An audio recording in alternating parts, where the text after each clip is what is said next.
In some other news, Mortimer Saunders, the man, the killer of 3-year-old Courtney Pieters, has been handed down 2 life sentences.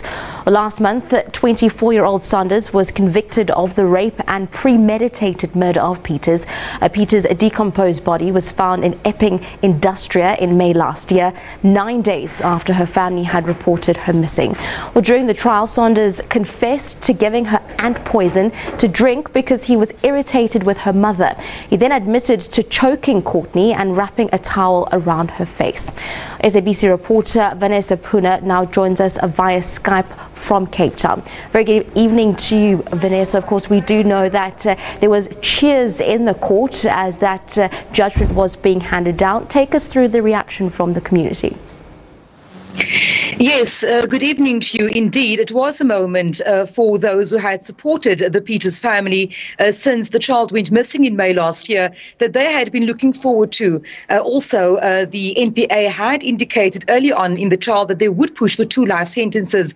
And of course, we've seen cheers going out, jubilation really, in the packed public gallery as Judge Mantame handed down 2 life terms to Mortimer Saunders, not running concurrently, but indeed consecutively.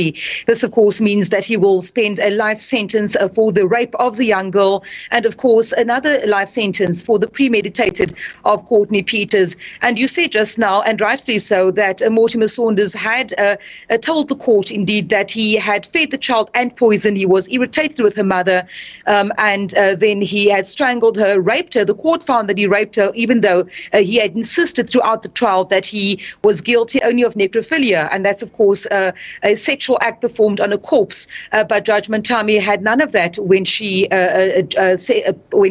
found him guilty in this case last month, saying that the only conclusion is that he had indeed raped the girl while she was still alive. This case has been taking over headlines from the time that the girl went missing for 9 days, and of course until her body was found. That, of course, on the screen you'll see Mortimer Saunders in the dock today.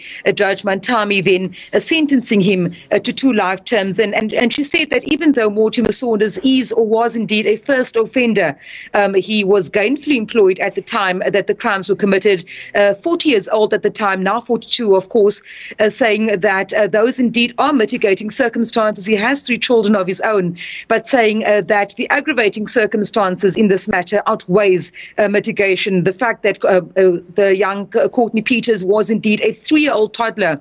Mortimer Saunders was a close family friend of her father. He lived in their home.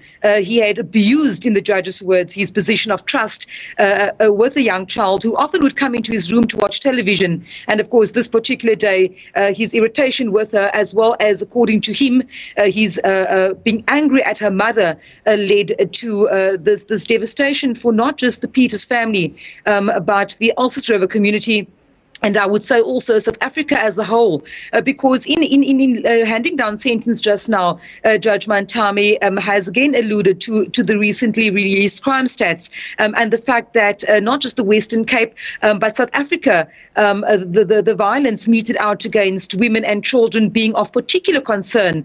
A couple of weeks ago, there was a march in the Gugulethu township here in Cape Town, where the issue of violence against women and children was described as a global crisis, and particularly the kind of violence meted out against children and women in South Africa being of particular concern. And of course, we know we've just come out of the 16 days of activism against violence against women and children, and this sentence was indeed welcomed not only by the community, who steadfastly assisted the family in the search for the child, attended court proceedings, but also for the National Prosecuting Authority, who lauded the sentence, saying that they had pushed for the minimum prescribed sentences on both these charges, one being, of course, the rape of a minor, as well as the murder of young Courtney Pieters.